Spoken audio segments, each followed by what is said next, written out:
Aşkın bir anlamı yok, mesele sadece gurur.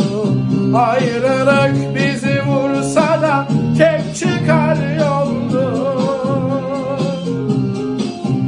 Bu nasıl bir savaştı anlayamadım, kalıcı bizdeki hasar. İstesem de kapanmıyor açılan yaralar.